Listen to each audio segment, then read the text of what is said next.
Good morning. Welcome to the Trade Setup. I'm Neeraj Shah, and let's start off with the key cues around the world first. So the U.S. markets, they had a slight down drift, if you will. I mean, nothing substantial. Frankly, almost in all world markets, there isn't too much that is happening which could make you believe that something really dramatic has happened. I mean, they recovered from the day's low, to be very honest. So that's the key thing. The U.S. markets, that is. The other cues, I mean, you look at the 10-year yield, you look at the CBOE VIX, look at Bitcoin, and all of those cues as well are kind of quiet, right? The 10-year yield flattish, CBOE VIX marginally off, Bitcoin after climbing above 31,000 is back sub 30,000. So it's all over the place, really. Frankly, there's a bit of a, I mean, you could call it a bit of a risk off as well, because Brent crude too has corrected quite severely in the session today. That may actually aid the market. So the global roundup, Jamie Dimon has warned investors to prepare for an economic hurricane. Now, of course, you talk to the US investors per se, but if the US would catch, if the US would sneeze, that the world would catch cold as well. This is in contrast to what the JP Morgan macro analyst is talking about. But hey, Jamie Dimon is Jamie Dimon, so might pay heed to hear what he's trying to say.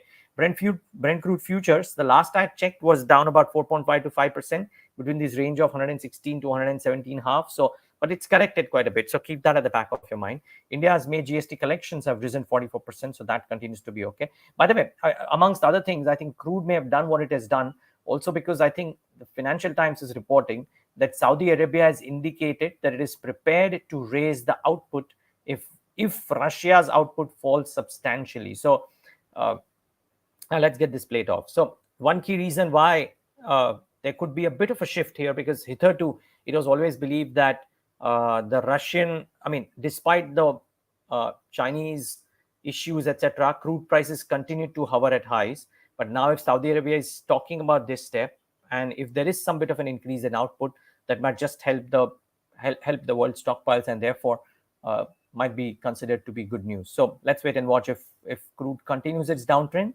or does it recover very, very swiftly. The SGX Nifty in today's session, I reckon, would be indicating a soft start. And it did so in yesterday's session as well, but we defended some of the lower levels successfully. Let's see if we managed to do that today as well or no. So 16, around those levels is the price range that we should be wanting to defend. Let's wait and watch if that happens. A quick check on what happened to market breadth in trade yesterday as well. The advanced declines and the key gainers and the key losers on the Nifty 500. And the market breadth stayed even Stevens, still in the green, by the way, fifth day on a trot now that we've had positive market breadth. A bunch of stocks did really well. Sugar bounced back to an extent. Timken India, ever since it's come out with its results, that and SKF have continued to do really well. And on the flip side, I mean, mixed set of stocks, but the Adani Group stocks continue to remain under pressure selectively. So that was one key standout feature. Now, what's the trade setup therefore for the day? I think the recent support, as I said, of 16,400 to 16,370, 16,350 is getting defended very successfully. And I think that remains the key support for our markets today. We start off at around those levels. Do we bounce back or do we stay under pressure? Remains the key question. The point is the bank Nifty is coming to the rescue. And I think it'll be important to see that today as well. Keep in mind, the price ratio of bank Nifty to the Nifty is on the verge of breaking out from a 2.5-year downtrend. The bank Nifty has consistently been underperforming. Can it start outperforming, and therefore can it be the leader? And frankly, if bank Nifty is the leader, and if IT, which has seen a series of upgrades of late, and if that starts performing as well, the two heaviest sectors which do well, if they do well, or if they defend on the downside, then at least the downsides could be limited. But this is from a trading parlance. If there's a larger economic downtrend, if the global markets were to correct, then it's a separate story altogether. I'm talking about these short-term trading places that people are looking to be in. There is traction in two-wheeler sales, even if Hero has come slightly lower than estimated, but there's traction in two-wheeler sales. Marriage season, better rural demand. So that keeps two-wheelers in focus, and positive commentary from select large caps. We've seen Infosys and HDFC Bank both give that.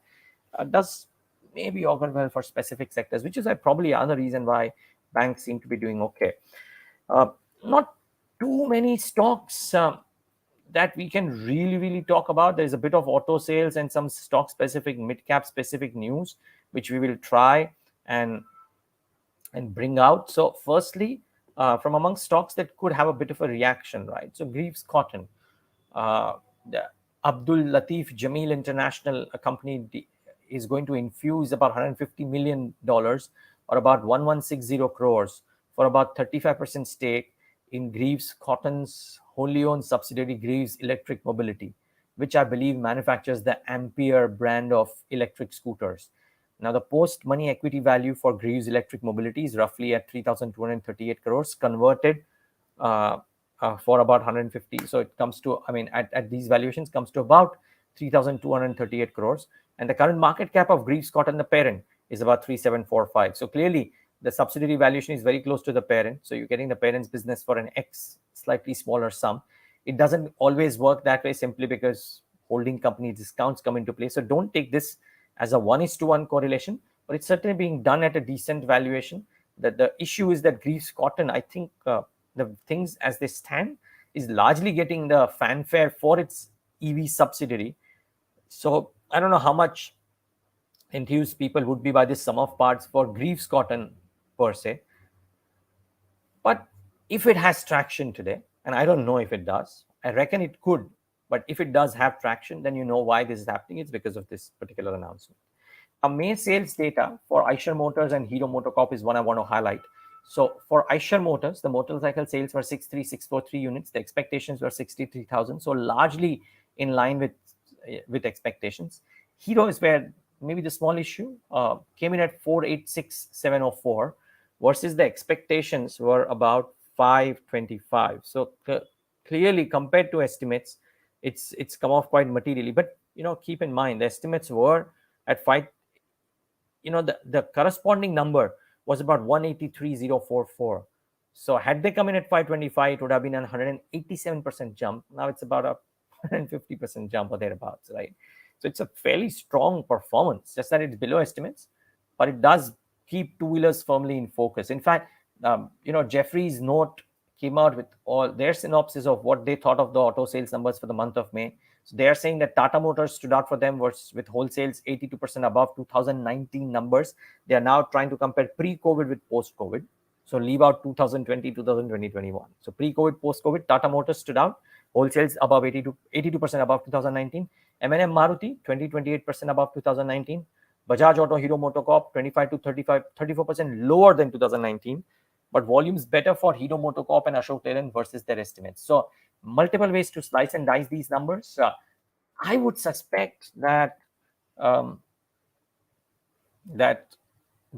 CVs and maybe two-wheelers, considering the season that we are in, are probably the things that the markets would focus on a lot. So let's wait and watch. Some other stocks in news include a Balaji Amines, wherein the unit Balaji Specialty Chemicals has approved raising up to 250 crore rupees via an IPO. So that remains in focus. Welspun Corp, wherein Saudi Arabia's company Saudi Arabia arm, which is East Pipes, has signed a contract with Saline Water Conversion Corporation worth about 1,013. The names don't matter. The point is they've got a 1,000 crore order, which is executable in FY23. So that should be maybe mildly positive. And poultry stocks could be interesting. I don't know whether the street may, the news is that chicken prices are rising across the world due to avian influenza, which is a poultry disease. Apparently in Thailand, they've gone up by some 33%. Some other place, they've gone up by 25%. So can prices rise in India, or have they already risen? Excuse me, I'm a vegetarian, I don't know. But if prices do rise, then do companies which are in this business, Venky's or whoever else, do they benefit out of this? That's the key thing. So do watch out for some of the poultry stocks as well. Some brokerage notes today. Not too many stocks in news, but brokerages have come out with decent names. So, okay, let's start with this and then go on to the Jeffrey's note. So Nomura has come out with a note on Aegis Logistics. They have a buy. Now let's stick to Nomura and Aegis. They have a buy with the target price of 425 from 410. They say that the WOPAC deal is now complete, and project announcements that come in post this deal can be key triggers. They believe there will be a bunch of project announcements that will come in. LPG volume prospects are robust for FY23. Commissioning of the Kandla LPG terminal will drive volume growth in FY23, and they lift the EBITDA estimates for FY23 and 24 by 4% as we factor in higher liquids from the new acquisition. Now, keep in mind, viewers, there are some companies which are getting into this business, but they are some time away from having capacity. As things stand, probably Aegis is the one with the highest capacity. It's come off quite a bit, Aegis Logistics. So maybe valuations are also supportive. And frankly, if you just look at the target price, it's 100% high. So could be interesting. I've heard some smart money getting into Aegis Logistics as well. So it could be an interesting one. Urge you to look at the note, read it, try and understand Aegis Logistics. Please don't buy it because the Nomura has raised the target price per se. But yeah, it's an interesting note and an interesting argument that they are making as well. So do watch out. Aegis may react today. Jeffries has come out with a note on Thermex and Cummins. Remember, we spoke to Cummins 2 or 3 days back. So they are saying both managements are fairly solid with a strong grip on their business.